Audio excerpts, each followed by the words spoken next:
جب بھی وہ مجھے نظر آتی میں اسے کھانا دے دیتا یا کبھی کبھار پیسے ہوتے تو وہ دے دیتا۔ اس طرح وقت گزرتا گیا۔ میں 20 سال کا ہو چکا تھا اور اب تک وہ فقیرنی مجھے نظر آتی تھی۔ کوئی بھی ایک دن ایسا گزرا نہیں تھا جب اس نے مجھ سے مدد نہ مانگی ہو اور اس کی میں نے مدد نہ کی ہو۔ ایک دن جب میں دکان سے گھر آیا تو کچھ مہمان آئے ہوئے تھے، یعنی میری خالہ اور ان کی بیٹی روحینہ۔ وہ میری ہم عمر تھی۔ خالہ بڑی پریشان تھی کہ ان کی آنکھوں آنسوؤں سے تر تھیں۔ امی بھی پریشان نظر آ رہی تھی۔ روحینہ کا چہرہ بھی کچھ اترا اترا سا تھا۔ میں نے دھڑکتے دل سے پوچھا کہ کیا ہوا آپ سب کو؟ خالہ تو کہنے لگی میں بڑی بیمار ہوں، ڈاکٹروں نے جواب دے رکھا ہے میرا اور میری بیٹی کا اس دنیا میں آپ لوگوں کی سوا کوئی نہیں۔ بننے کے بعد کون میری بچی کا خیال رکھے گا؟ اس لیے سانول میں چاہتی ہوں تو میری بچی سے جلد از جلد شادی کر لے۔ خالہ کی بات سن کر مجھے بہت صدمہ ہوا۔ میں شادی نہیں کرنا چاہتا تھا۔ وجہ صرف یہ تھی کہ گھر میں صرف 2 لوگوں کے لیے کھانے کی روٹی پوری ہو رہی تھی۔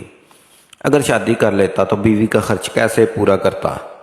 میں خالہ کو انکار کر دینا چاہتا تھا، مگر خالہ جس طرح رو رہی تھی جانے کیوں مجھ سے انکار نہ ہو پایا۔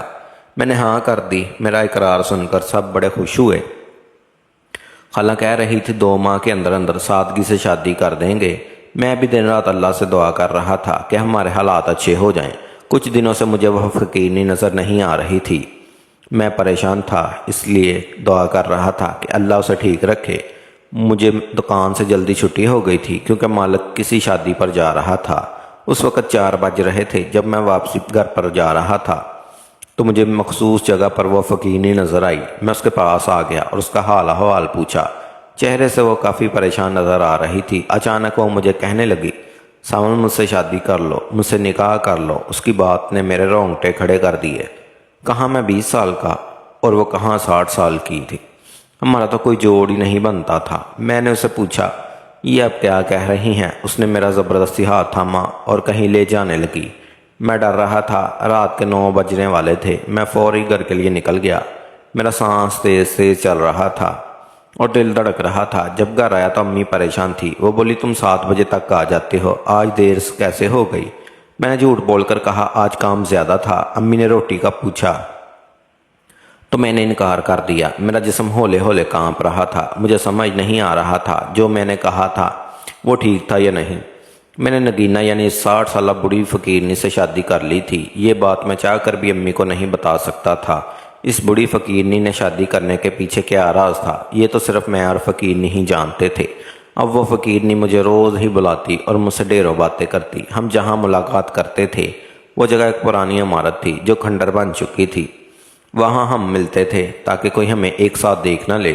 ایک دن میں نے اس کو بتایا کہ میری کزن روحینہ جس سے امی چاہتی ہے میں شادی کر لوں اور اسی مہینے میری شادی متوقع ہے۔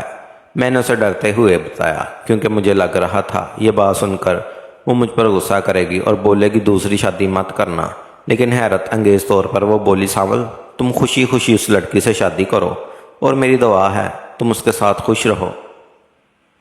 وہ مجھے دل سے دعا دینے لگی جبکہ میں حیران رہ گیا یہ کیسی عورت تھی، مجھے سمجھ نہ آیا۔ اس فقیرنی نے اچانک اپنے سویٹر کی جیب میں ہاتھ ڈالا اور کوئی چیز نکالی، کہنے لگی یہ رکھ لو، مگر میں انکار کرتا تھا۔ میں وہ چیز کسی قیمت پر اس سے نہیں لے سکتا تھا، مگر اس نے زبردستی میری جیکٹ کی جیب میں وہ چیز رکھ دی۔ میں کانپتا ہوا گھر آیا اور ڈرا ہوا تھا اگر کسی نے یہ دیکھ لیا تو کیا ہوگا۔ میں گھر آیا اور امی سے چھپ کر اسے اپنی الماری میں چھپا دیا۔ البتہ مجھے رات کو نیند ہی نہیں آ رہی تھی یہ سوچ کر وہ چیز الماری میں پڑی ہے۔ میں ساری رات ڈرتا رہا۔ میں نے فیصلہ کر لیا تھا اس فقیرنی کی دی ہوئی یہ چیز میں اپنے پاس نہیں رکھوں گا۔ اگلے دن احتیاط سے میں نے اسے جیب میں ڈالا اور اسی کھنڈر نما عمارت میں چلا گیا تاکہ یہ اس عورت کو واپس کر سکوں۔ سردیوں میں بھی مجھے پسینے آ رہے تھے۔ میں سوچ رہا تھا اگر یہ چیز کسی نے میرے پاس دیکھ لی تو کیا سوچے گا؟ سب میرے میں جانتے ہیں کون ہوں کیسا ہوں۔ جب میں نے نگینہ کو وہ چیز واپس کی تو وہ غصے سے آگ بگولا ہو گئی، مگر مجھے اس کے غصے کی پرواہ نہیں تھی۔ شادی کا دن آ چکا تھا۔ میرا اور روحینہ کا سادگی سے نکاح ہوا۔ حیرانی کی بات تو یہ تھی وہ فقیرنی بھی نکاح والے دن پہنچ چکی تھی۔ اس نے دل سے مجھے اور روحینہ کو دعائیں دی۔ اس کے جانے کے بعد امی مجھ سے پوچھنے لگی وہ فقیرنی تم سے باتیں کیوں کر رہی تھی؟ کیا تم اسے جانتے ہو؟ امی کی یہ بات سن کر میرے پسینے چھوٹ گئے۔ اور میں نے کہا بس ایک مرتبہ اسے کھانا کھلایا تھا، اس لیے وہ احسان مند ہے میری، اس لیے نکاح میں آ گئی۔ یہ سن کر امی کہنے لگی مجھے وہ عورت پسند نہیں آئی، آئندہ سے دور ہی رہنا۔ امی کی بات سن کر میں سوچنے پر مجبور ہو گیا، اگر امی کو پتہ چل گیا کہ اب وہ فقیرنی میری بیوی ہے تو امی میرا برا حال کر دیں گی۔ شادی کو کچھ دن گزرے گئے۔ روحینہ بہت اچھی اور معصوم سی لڑکی تھی۔ مجھے کبھی کبھار اس پر بہت ترس آ رہا تھا کہ میں نے اسے اتنی بڑی بات چھپائی کہ میری پہلے سے ایک بیوی ہے۔ پھر میں خود کو سوچ کر تسلی دیتا کہ میں نے نگینہ سے شادی کی، اس کے پیچھے بھی ایک مقصد تھا، وہ صرف میں اور نگینہ ہی جانتے تھے۔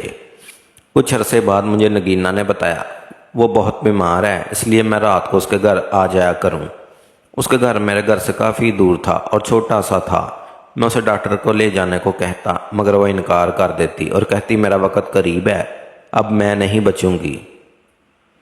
خیر میں نے ادویات تو اس کو لا دیں، انہیں پر وہ گزارا کر رہی تھی۔ وہ فقیرنی میری بیوی کہنے لگی تم رات کو یہاں آ جایا کرو، یہ اکیلا گھر مجھے ڈراتا ہے۔ اس کی بات سن کر میں نے اس بات میں سر ہلا دیا۔ اب میں روز رات کو گھر کسی کام کا بہانہ بنا کر گھر سے چلا جاتا، اس بڑی نگینہ کے پاس آ جاتا۔ میری اور اس کی شادی کو 6 ماہ ہو گئے تھے۔ ایک رات وہ مجھے وہی چیز دینے لگی جو اس دن دی تھی۔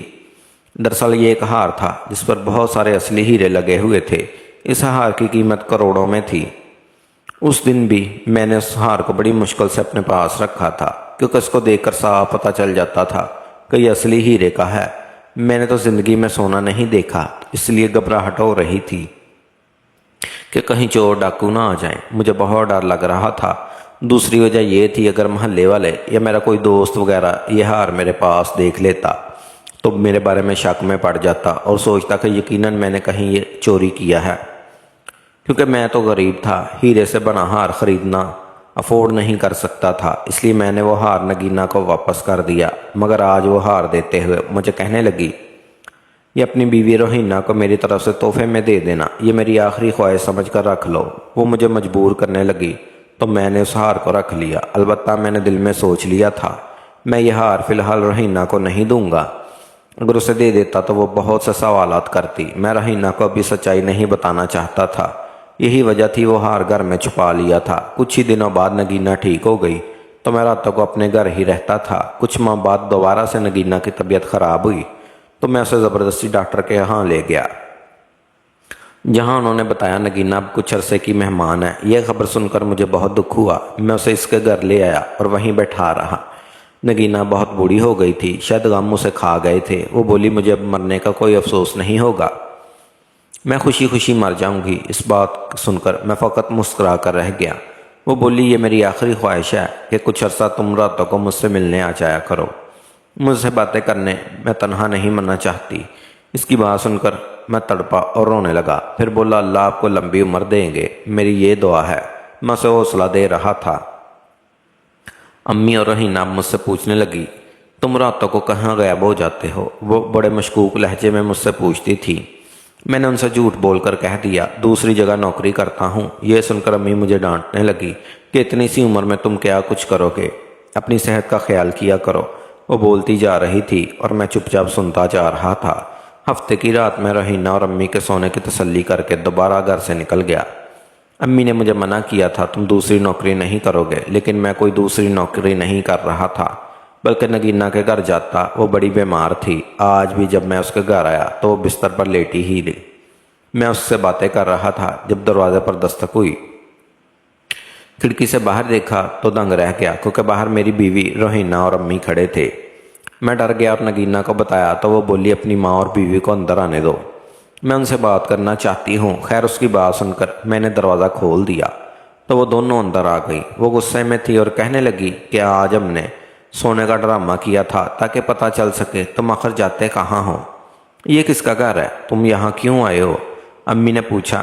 نگینہ وہ بوڑھی عورت میری بیوی خود ہی کپ کپاتی آواز میں کہنے لگی میں سانول کی بیوی ہوں اور میں نے ہی اسے کہا تھا روزانہ رات کو یہاں آ جایا کرو۔ یہ بات سن کر امی اور روحینہ کو سخت صدمہ پہنچا۔